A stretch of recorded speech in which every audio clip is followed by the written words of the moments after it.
Alors, les lampes halogènes ont été pendant longtemps des lampes réservées à la très basse tension.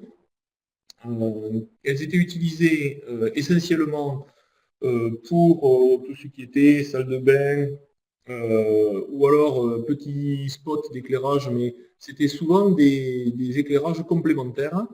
Or, il se trouve qu'avec la disparition des lampes à incandescence classiques, les lampes halogènes ont été une alternative, pas forcément idéale, mais une alternative à ces lampes standards. Les lampes classiques à incandescence ont disparu puisqu'elles avaient un rendement, enfin, une efficacité énergétique extrêmement mauvaise, puisqu'on obtenait environ une dizaine de watts lumineux pour à peu près 120 à 130 watts électriques consommés.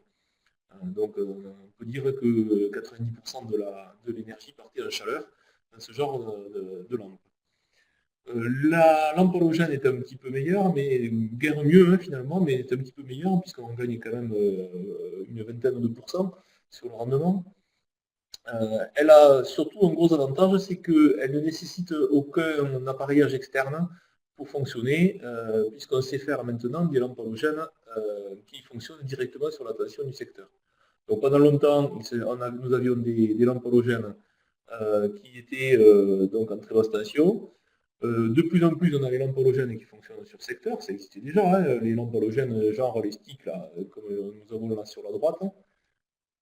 Les sticks ici sur la droite existent depuis très longtemps, mais cela constituait rarement des éclairages principaux. C'était souvent des ampoules complémentaires.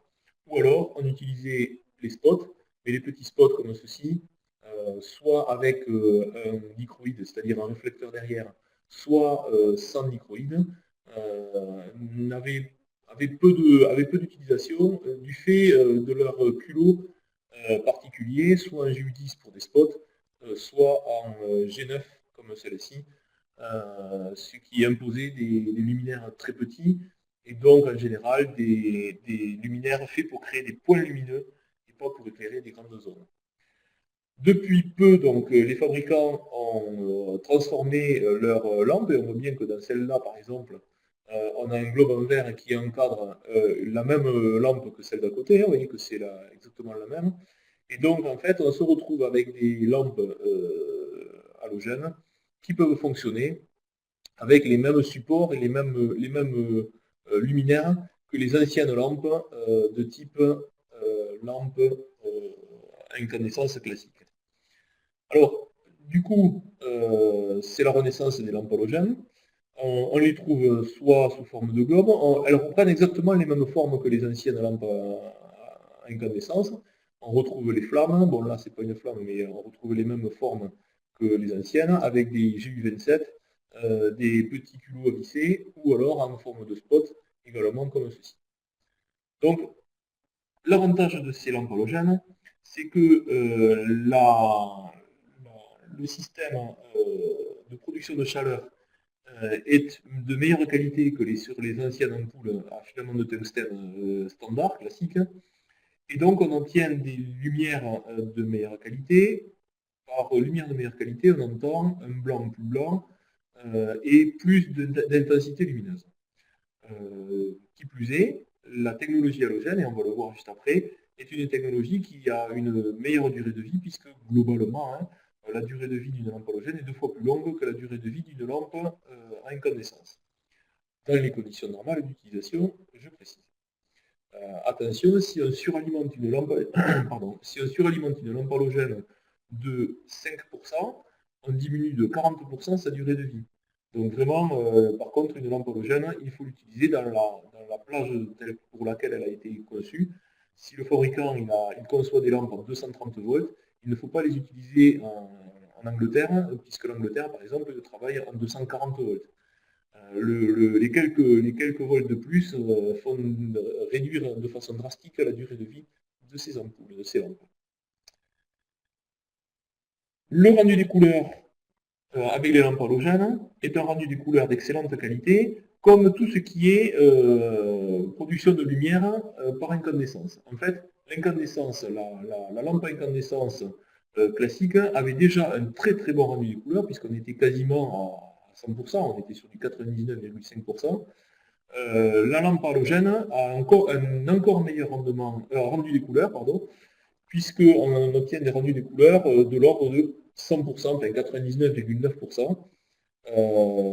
C'est vraiment le produit, je dirais, idéal. C'est donc le produit à favoriser dans certains types d'utilisation, puisque aucune autre technologie n'est capable de fournir un tel rendu des couleurs. On verra tout à l'heure, hein, lorsqu'on parlera des lampes fluorescentes, que l'on peut avoir des rendus des couleurs très très bons, de l'ordre de 98%, ce qui est quand même assez exceptionnel, mais c'est légèrement en retrait par rapport à l'halogène.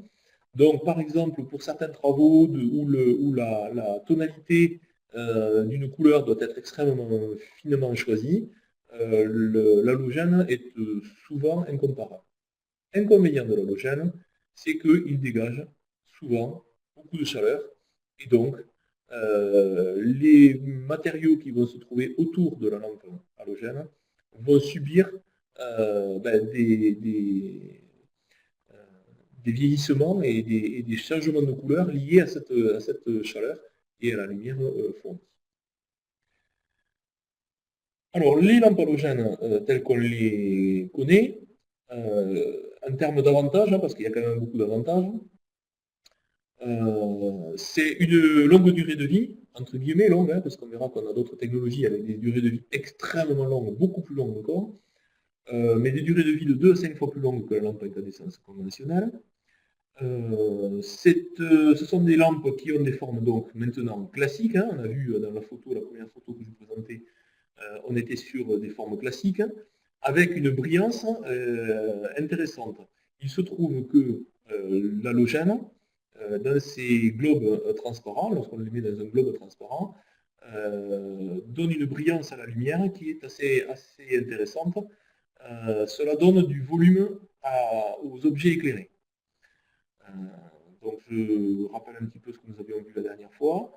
Il y a la luminance qui correspond à l'éblouissement lié à la source. Et donc effectivement, avec une lampe halogène, il va y avoir de l'éblouissement. Mais par contre, cette lumière brillante, très brillante, va éclairer les objets. Et les objets auront des ombres plus dures, plus marquées que lorsque l'on met de la lumière comment dire, un peu atténuée. Or, le cerveau humain est habitué, en extérieur, à avoir une lumière solaire brillante avec des ombres marquées.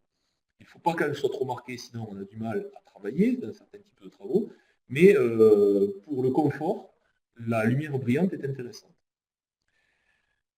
La reproduction de couleurs est remarquable. L'efficacité lumineuse est très correcte, puisque une lampe à incandescence conventionnelle dispose d'une efficacité lumineuse de l'ordre de 13 à 15 lumens par watt. Vous vous rappelez ce que nous avions vu la dernière fois, l'efficacité lumineuse.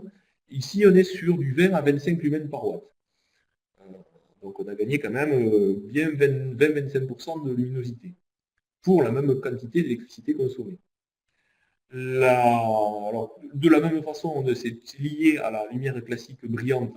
Le fait qu'elle soit brillante, ça donne des effets naturels à l'éclairage, contrairement à ce que peut nous fournir l'éclairage par des tubes fluorescents, par exemple, qui aura tendance à donner un éclairage un peu artificiel. Des couleurs de température qui sont chaudes, puisqu'on est sur une production de lumière avec un filament. Ce filament est à une température supérieure au filament d'une lampe à incandescence classique. On est aux alentours de 3000 et 3500 Kelvin. Donc on est sur des couleurs chaudes quand même, mais un blanc beaucoup plus blanc que la lumière des ampoules à incandescence standard. Je rappelle, ces ampoules, je n'en parle plus en termes de technologie, puisqu'elles n'existent plus, elles ne sont plus vendues. Elles doivent être remplacées par, au pire, l'halogène. L'avantage des lampes halogènes, c'est que naturellement, elles ont la capacité d'être connectées sur un variateur, sur un gradateur.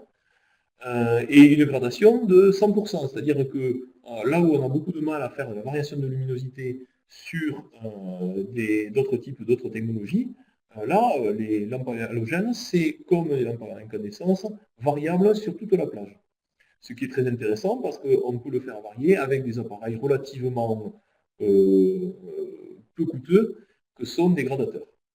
Alors, il y a bien sûr des gradateurs de très mauvaise qualité qui ont tendance à faire papilloter les lampes halogènes, mais un gradateur de bonne qualité, lui par contre, va fonctionner avec des fréquences supérieures à la fréquence de clignotement perceptible par l'œil humain, et donc à ce moment-là, on se retrouvera avec une gradation quasiment parfaite. L'avantage de l'halogène par rapport également aux ampoules à incandescence standard, c'est une intensité de lumineuse constante tout au long de la durée de vie de l'ampoule. Alors là, c'est la technologie halogène qui veut ça. On va voir un peu plus tard comment ça fonctionne. Ça, c'est ce qu'on appelle le cycle halogène. Les ampoules halogènes ont une remarquable propriété, c'est qu'elles ne noircissent pas. Contrairement à beaucoup d'autres ampoules, et particulièrement les ampoules à incandescence conventionnelle, qui, justement pour éviter un noircissement trop important, avaient des globes en verre très grands. Le globe en verre était bien sûr fait pour éviter d'avoir des montées en température trop importantes, mais ce n'était pas le critère principal. Le critère principal de la dimension des globes en verre sur les ampoules à incandescence, c'était le fait d'avoir un noircissement réparti sur une surface plus grande que sur une toute petite surface, qui aurait empêché la lumière de passer. Donc là, pour l'halogène, on peut avoir des ampoules de toute petite taille, justement parce qu'elles ne noircissent pas. Et donc, clarté totale et clarté tout au long de la vie du produit. Également, par rapport à d'autres produits, il n'y a pas du tout de temps de chauffage, de préchauffage ou de mise en chauffe du produit. Elle s'allume quasiment instantanément. Donc ça, c'est très intéressant pour le confort de l'usager. On trouve à l'heure actuelle des culots de toutes formes, à vis ou à broche, qui sont globalement standardisés. Et maintenant, on trouve, avec ou sans transformateur, un branchement direct sur secteur. Pendant longtemps, on trouvait des lampes avec des utilisations particulières, mais là, ce n'est plus le cas. Maintenant, les lampes halogènes, se retrouvent avec toutes les formes et tous les branchements directs sont possibles. Les lampes halogènes existent également avec ou sans réflecteur. Donc avec ou sans réflecteur, lorsqu'on utilise une lampe halogène avec réflecteur, évidemment toute la lumière est renvoyée dans une direction. L'inconvénient de ceci, c'est que tout le faisceau, tout le spectre lumineux est renvoyé, y compris les ultraviolets et y compris les infrarouges. Alors ça peut poser des problèmes, puisque si vous mettez un spot lumineux avec des infrarouges qui vont vers l'avant, cela peut entraîner une surchauffe des éléments qui vont se trouver devant le spot halogène. Donc on verra des technologies de réflecteurs spéciaux qui sont faits justement pour éviter ça.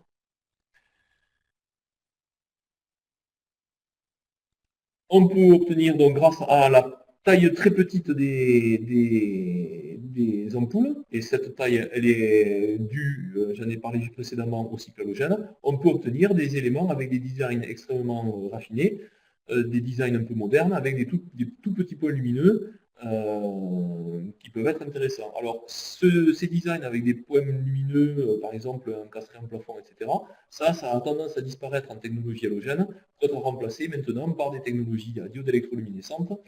L'inconvénient des technologies à diode électroluminescente pour ces éléments-là, c'est le faible rendement, la faible efficacité lumineuse actuelle. Donc, quand on a besoin quand même d'un éclairement important avec des points lumineux de petite taille, pour l'instant, l'halogène est encore de qualité supérieure. Mais ça ne devrait pas durer, parce que les diodes électroluminescentes font des progrès énormes en ce moment. On peut également avoir une réduction de la charge des ultraviolets, donc de l'émission d'ultraviolets, grâce à une technologie de filtre ultraviolet. On en parlera un tout petit peu plus tard.